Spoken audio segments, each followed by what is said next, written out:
Ryan Jarrell here for All Access MMA, and you know who my next guest is, Yorgan De Castro, and you could see him fight next April 10th when he meets Jarjis Danho. Yorgan, what's up, man?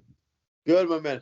Glad to have you back on the show. Always a pleasure to talk to you. A lot to get to today, but first, I understand you went back home for Christmas. How long were you there, and tell me what that was like to just go back home and unwind.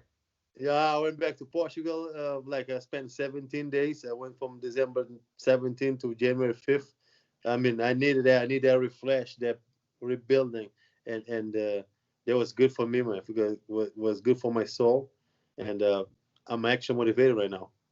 That's good to hear. Was it just more family time, just kind of unwinding, spending time with the people you love? That's what I thought. I thought it would be just family time. I said, I'm just gonna go eat, drink, whatever I want. But then when soon I get there, my coach say, hey, like the next day, he was like 8 o'clock was in my door. Say, hey, I'm waiting for you. Let's go get some pet work. I said, oh God. Then from there was every single day.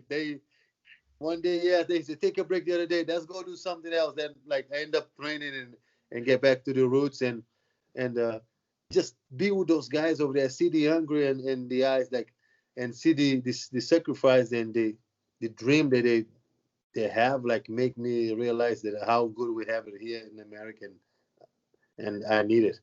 Yeah, no doubt about it. And are there a lot of MMA fans over there? Like, were you getting recognized as like a celebrity or what? Yeah, that was the cool thing too. I went there from one side to the other side, from Lisbon to Porto, like north to south. Everybody know who I am.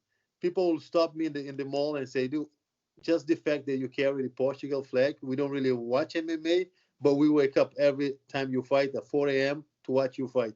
So that was cool. I was walking in the street, people call me. I was in the restaurant, they would stop and take a picture of me. That was like, I realized that, wow, they actually know who I am, and they're proud of what I accomplished so far. But that gave me the actual motivator to say, not next time I'm fighting for this whole country and everybody. Yeah, that's very cool. I contacted our buddy Nick Gully here before we did this interview just to see if I could get a little insight, as to, inside the mind of Yorgan, in your personal. And he said that the only thing he shared with me is that you gave him some, what was it, rum? You brought some rum back from your hometown? I brought some nice stuff from Portugal. Yeah, yeah. I'm gonna bring it to him next time I see him. Okay, Yeah, you're gonna have to yeah. let me next time you go up there and go to the Gulliver's camp, because we all got to get together. I got to try this rum. You're definitely gonna go next time, right after my fight. I'm gonna go there. I want to make that a thing. I love that place. There's another place that give me that nice quiet. I need that, so I'm gonna go after my fights. That's the thing. I'm gonna spend a week there.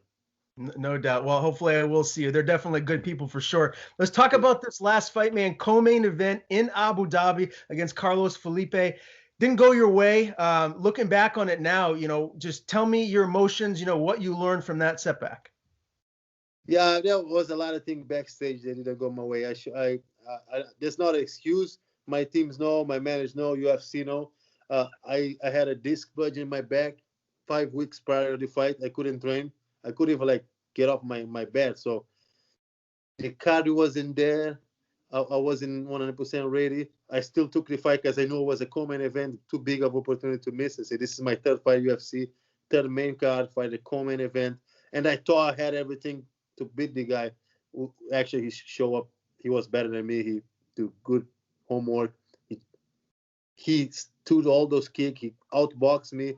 I learned there's no shortcut in UFC, man. Next time, if I'm not 100%, I'm not taking the fight. And another thing, if I gotta lose, I'm gonna go swing it. I'm not gonna hug, and I'm not really proud of my performance last time. And I want to go back to what got me to UFC. It was like the hunger, the fight to finish. I used to not care what was the result. I was too worried about winning the fight. I ended up not fighting. With the injury prior to the fight, did you notice, was there a significant lack in your cardio as the fight progressed? It was terrible. After first round, I was Then second round, the third round, to be honest, I wasn't there anymore. Third round, I had zero to offer. I was just surviving. And there's another mistake I made. I should swing to the fence and say, I mean, it is what it is. If I want to go now, I'm going to go swing it. And then I start to hug. I didn't do much. He didn't do either, but looked like he was trying to win more than me. So my mind have to be different, man. Every time I fight now on is I'm fighting for my life. That co-main event, dude, in your third fight in the UFC, co-main event, Fight Island, did that give you any added nerves or pressure? Did you feel like, a little bit more hyped up than you normally would? I mean, granted, there wasn't like fans in the stands, but still, it was a big deal. It was a big deal. All leading up to that, I mean, we fly in the first class. The treatment all different. Like, say, wow, I feel like I'm a kind of big deal right here. But then it was there's another thing I talked to my coach. I said, I don't want to get his attention right now already in my career. I'm only 6-2 right now. I want to be fighting the prelims. I say I don't want to be fighting the main card. I don't know if there's a small mindset, but I got to switch that mindset. There was too much attention. Definitely put a pressure on me. I had a lot of pressure on not just win, but try to knock the guy out. I'm still learning, man. I don't know. I still think I prefer fighting the prelims than the co-main event. Was there some bad blood with you and your opponent, Carlos? I saw he said something about he called you bipolar or something like that. Like, what was that all about? Yeah, we were talking shit. I mean, he liked to talk shit. I say, I mean, I don't care. I will fit right in. I can speak Portuguese too, so we trade some shit talking. But then it ended up being all respectful. He understand the game. I understand. I mean, I have nothing against him. I don't even know him. So, but guess what? Because we started to talk shit, we are the co-main event. Our stare down was the most viewed than the only home and the arena then. So we got to understand this is a little bit of promotion too. This is a little bit of business. No matter what, we're gonna fight. If you want to make it that way, if we're gonna talk shit, and I'm in for it. You hoping for a rematch maybe at some point down the line? Yeah, I have to rematch Carlos Felipe. I have to rematch Greg Hardy. I mean, it is what it is. I don't really chase that. I don't chase. Oh, I have to rematch my losses. But eventually, we're in the same weight class. We fight the same organization. If we stick long enough, we're gonna fight each other again. Outside of the fight, the actual competition, try and put into words what it was like to be in Abu Dhabi at Fight Island, because that's something when you're an old man and you look back on your career, that's got to be something that you're going to remember. It's like, wow, like I actually did that. I co-mained a UFC event in Abu Dhabi on Fight Island. Like, just what are you going to remember from all of that? Yeah, it's special. That was a like that's one of the things they're gonna be like in most of people bucket list.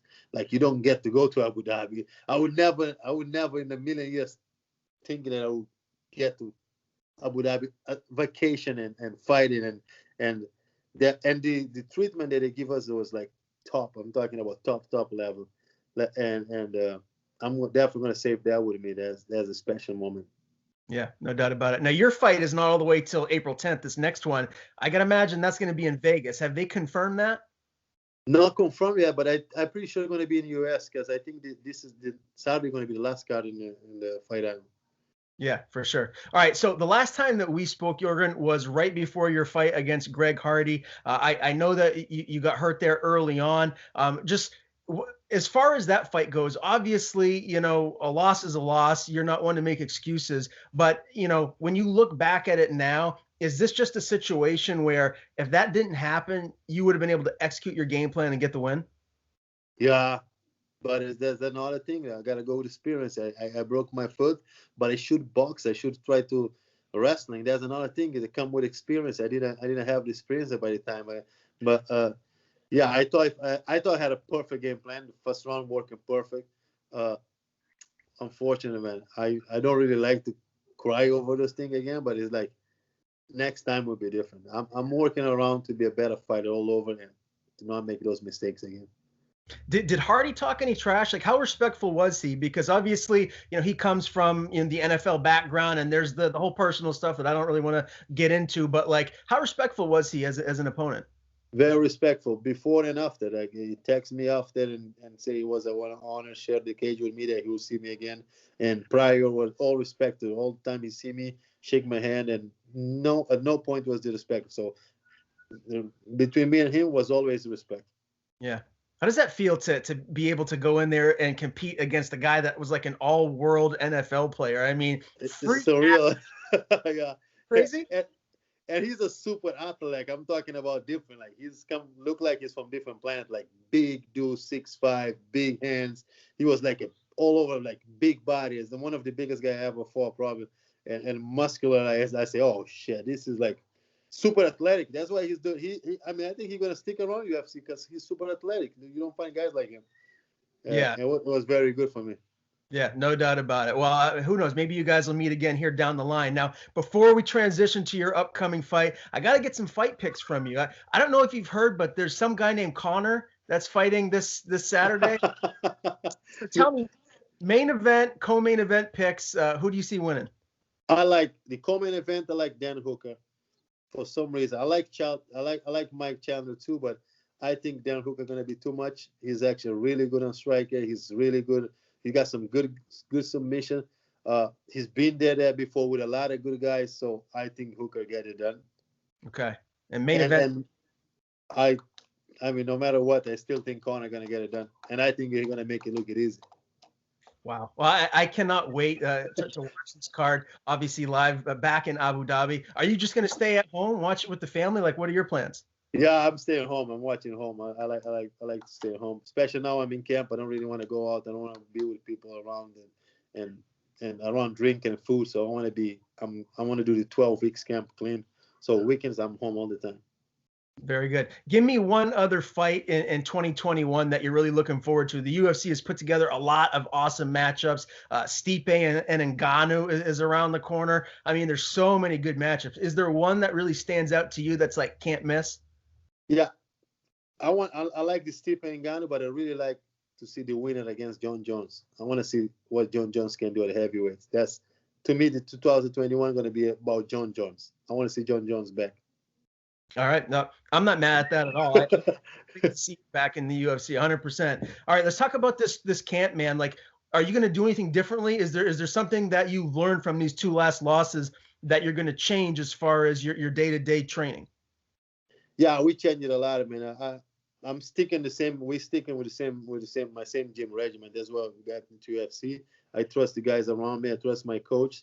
We're gonna stick the same plan, but then we have a fight camp schedule. Now I'm doing 3-4 times strength and condition a week. I'm doing jiu-jitsu in different places. I'm doing specific wrestling with different guys. Sparring once a week with a specific opponent that are gonna mimic the guy I'm fighting. So we really like. This is down in like perfect. I'm just gonna follow it. I'm gonna stay consistent. Also, we trifecta gonna take care of my diet. So we try to get as lean as possible. We don't really care about the number, but I want to try as lean as possible, better cardio, explosive. We're doing this perfect, man. We're doing this professional. What's your weight right now, and what are you hoping to be come fight night?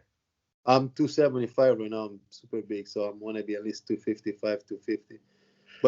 But number doesn't matter. If we can be 260, I'm lean and I'm fast. I'm got cardio. I can do push because that's the thing. If I can punch and kick for 15 minutes, good luck with that shit. If I can throw punches and kicks for 15 minutes. I like that attitude. Who's the training partner that's going to mimic Danho? That's the thing. We don't see much of him. He fought 2016 last time he fought. And even what we saw is a lot of wrestling, some body lock stuff, but his striker, I didn't see nothing specific. So we still look around and we're gonna try to put something together. But we don't really have another thing on him. Okay. Well, so as far as this matchup goes, if you don't really have a whole lot to go off of, is this just going to be more so just fine-tuning your skill set and working on you rather than preparing for the opponent and what he's going to bring in? That's the thing. That's what my coach said. My coach said, we may don't fight this guy. Imagine in the middle of the camp, they switch, you got to fight somebody else. So let's focus on what you do better. Let's focus on you be first and you go forward and you throw punch and kicks and you be ready to defend takedowns. And if you get takedown, you got to be ready to get up. So we work on get all around, be a better fighter. So no matter what they put in front of me on April 10, I'm going to be ready. He's 5'1" and his nickname is the Man Mountain. Do you feel like, you stepped in there with Greg Hardy, so it doesn't really matter the size of the opponent. You're going to be ready for whether it's this guy that they have you matched up with now, or if something happens and they give you someone else. Yeah, I don't really care. I fought tall guys. I fought bigger guys. I fought Ross Hilton like 7'1". I fought Carlos Felipe and Justin Taffa. They both 280 something, short and big. So Gregard is a super. I don't really care about the size and whatever. Like you say, whatever they put there, I think they're gonna be a fair matchup. I'm 6-2. They're pretty fair with matchmakers, pretty fair in UFC. So I think whatever they put over there, I'm gonna be ready. As you know, I was cage side when you knocked out Raz, and when he hit the ground, man, my jaw hit the floor. Can you try and compare what what your punch power is like? Is there something like, is it getting hit by a car at like 25 miles an hour? Is there something you could compare it to?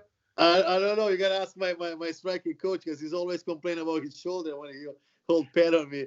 It's like, yeah, but I know I got the power, which is that I think they'll work against me in my last 2 fights because just the fact that I knew that I can knock people out. So I stay in way too much. I didn't go forward. I didn't throw punches. I said, oh, I'm waiting. At some point I'm gonna get it. So I didn't develop as a fighter.